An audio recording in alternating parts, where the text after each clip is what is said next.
साल 2015 से भारत में चल रहे एक बहुत बड़े प्रोजेक्ट पर एक के बाद एक नई मुसीबतें आ रही हैं और हाल ही में उस प्रोजेक्ट पर एक और नया मोड़ आ गया है, जिस मोड़ को झेल पाना रेगिस्तान से पानी निकालना जितना ही कठिन है। हम बात कर रहे हैं बुलेट ट्रेन की, जिसे मुंबई और अहमदाबाद के बीच दौड़ाने का सपना पिछले 9 या 10 सालों से देखा जा रहा है। हालांकि केवल सपना ही नहीं देखा जा रहा है, बल्कि पिछले कई सालों से इस प्रोजेक्ट पर जापान की तकनीकी सहायता से भारत की दिग्गज कंपनियां काम कर रही हैं। यहां तक कि बुलेट ट्रेन के लिए जो हाई स्पीड कॉरिडोर बनाया जा रहा था, उसका कंस्ट्रक्शन लगभग पूरा हो चुका है।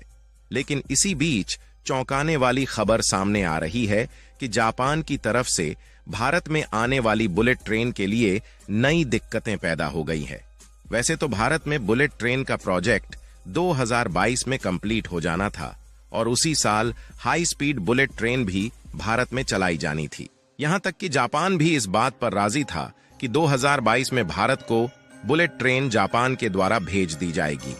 लेकिन साल 2024 बीतने को है, फिर भी जापान ने अभी तक भारत में बुलेट ट्रेन नहीं भेजा है, जिससे बुलेट ट्रेन चलाने का प्रोजेक्ट काफी ज्यादा लेट होता जा रहा है। और खबर निकल कर आ रही है कि मुंबई और अहमदाबाद के बीच हाई स्पीड बुलेट ट्रेन चलाने के लिए अब जापान के अलावा दूसरे देश में भारत को मौका तलाशना पड़ रहा है,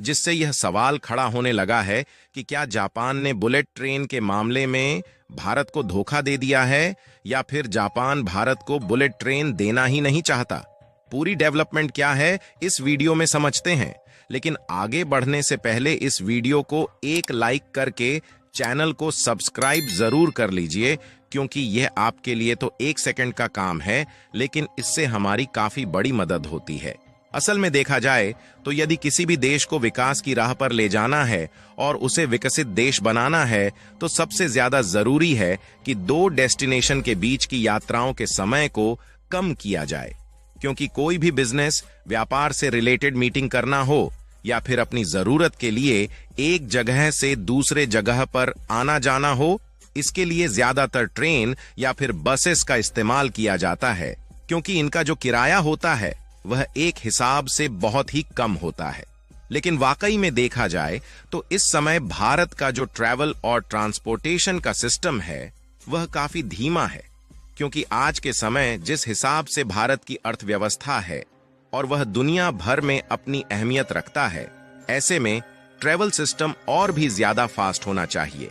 तभी ट्रैवल में खर्च होने वाले फिजूल समय को बचाकर सही जगह उपयोग में लाया जा सकता है। और इसी ट्रैवल सिस्टम को आसान और तेज बनाने के लिए साल 2015 के समय ही भारत में बुलेट ट्रेन को मुंबई और अहमदाबाद, इन दोनों शहरों के बीच चलाने का सपना देखा था।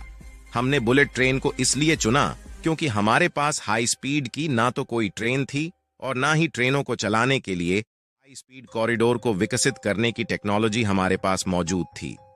भारत की जो कंपनीज रेलवे में काम भी कर रही थीं, उनके पास मुश्किल से 100 या 150 किलोमीटर प्रति घंटे की रफ्तार से चलने वाली ट्रेन को डेवलप करने की टेक्नोलॉजी थी। इसलिए भारत के रेलवे डिपार्टमेंट और ट्रेन प्रोजेक्ट में ऑलरेडी काम कर रही सरकारी और प्राइवेट स्वामित्व वाली कंपनियों ने जापान की बुलेट ट्रेन बनाने वाली कंपनी हिताची और कावासाकी के साथ मिलकर मुंबई और अहमदाबाद के बीच में बुलेट ट्रेन के प्रोजेक्ट पर काम करने का फैसला लिया। वैसे तो हम बुलेट ट्रेन के लिए यूरोप के भी कुछ देशों की कंपनियों के साथ काम कर सकते थे, लेकिन हमने जापान के साथ काम करने का फैसला इसलिए लिया क्योंकि जापान खुद भी इस प्रोजेक्ट में भारी भरकम इन्वेस्टमेंट करने के लिए तैयार था, जिससे ओवरऑल भारत की काफी कम लागत में ही काम हो जाता। इस परियोजना के लिए उस समय जो प्लान बनाया गया था, उसके मुताबिक इसमें अनुमानित लागत 1.08 लाख करोड़ रुपए का टोटल इन्वेस्टमेंट होने वाला था। भारत और जापान ने 2015 में ही बुलेट ट्रेन डील पर हस्ताक्षर किए थे,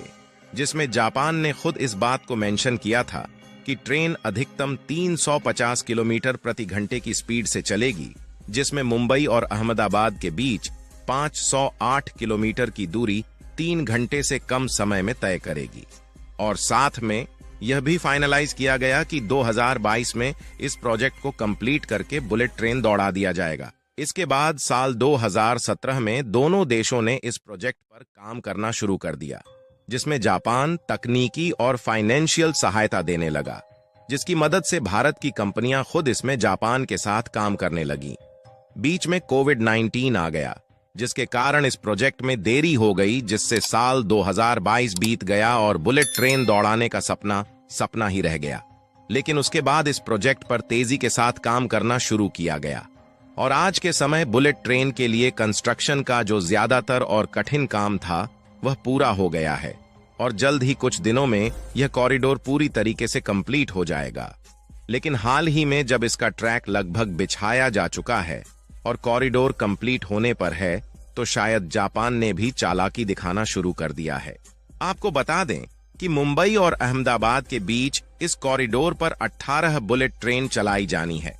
और 18 बुलेट ट्रेनों के लिए जापान और भारत के बीच में 7,000 करोड़ की डील फाइनलाइज हुई थी, जिसमें न सिर्फ इन बुलेट ट्रेनों को भारत में भेजना था, बल्कि इसके साथ साथ इसकी टेक्नोलॉजी भी ट्रांसफर करने की डील हुई थी, ताकि आगे चलकर बाकी की बुलेट ट्रेन भारत में खुद बनाई जा सके। लेकिन बीच में यह सुनने को आया कि जापान अपनी बात से मुकर रहा है और इतने पैसे में बुलेट ट्रेन देने के साथ साथ टेक्नोलॉजी देने के लिए तैयार नहीं है। और यह बात सितंबर महीने की है,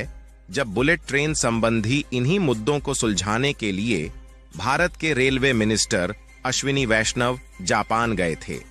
लेकिन जापान के साथ बुलेट ट्रेन को लेकर जो मुद्दे थे वह सुलझने के बजाय और भी ज्यादा बिगड़ गए, क्योंकि रिपोर्ट में बताया जा रहा है कि जापान की बुलेट ट्रेन बनाने वाली कंपनियों का कहना है कि अगर भारत को उनके द्वारा बुलेट ट्रेन लेना है तो उसमें और भी ज्यादा देरी लग सकती है। यानी कि एक तरीके से देखा जाए तो साल 2022 में ही बुलेट ट्रेन आने की डील फाइनल हुई थी। लेकिन इतनी देरी होने के बावजूद भी जापान की तरफ से एक के बाद एक बहाने बताए जा रहे हैं। लेकिन भारत नहीं चाहता कि इस प्रोजेक्ट में काफी ज्यादा देरी हो, इसीलिए अब भारत ने इसके लिए अल्टरनेटिव ऑप्शन तलाशना शुरू कर दिया है। रिपोर्ट में बताया जा रहा है कि भारत इसके लिए यूरोपीय सप्लायर की ओर देख रहा है, क्योंकि यूरोप में भी कई ऐसे सप्लायर हैं जो कि बुलेट ट्रेन मैन्युफैक्चरिंग का काम करते हैं। यानी कि अगर बुलेट ट्रेन यूरोपीय देशों से खरीदी गई तो जापान के सप्लायर को काफी ज्यादा घाटा हो जाएगा। हालांकि ऐसा भी नहीं है कि जापान भारत को सीधे तौर पर मना कर रहा है कि वह बुलेट ट्रेन नहीं देंगे, बल्कि जब हाल ही में रेलवे मिनिस्टर जापान गए थे तो जापान ने यही कहा था कि चाहे जो हो जाए, लेकिन वह खुद भारत को बुलेट ट्रेन और उसका सिग्नल सिस्टम प्रोवाइड करेंगे और साथ ही टेक्निकल सपोर्ट भी भारत को दिया जाएगा। फिलहाल भारत ने दूसरे देशों में तो बुलेट ट्रेन के लिए मौका तलाशना तो शुरू कर दिया है, लेकिन इसका एग्जैक्ट कारण क्या है इसे खुद भारत ने नहीं बताया है। बाकी आपको क्या लगता है कि इसका मुख्य कारण क्या हो सकता है कि भारत को यूरोपीय देशों में बुलेट ट्रेन के लिए देखना पड़ रहा है? अपनी राय कमेंट में जरूर बताएं और इस वीडियो को एक लाइक करके अपने मित्रों तक शेयर जरूर करें, ताकि उन्हें भी जानकारी मिल सके। इसी तरह और भी नॉलेजेबल वीडियो देखने के लिए चैनल को सब्सक्राइब करके बेल आइकन को ऑल पर जरूर सेलेक्ट करें। जय श्री राम।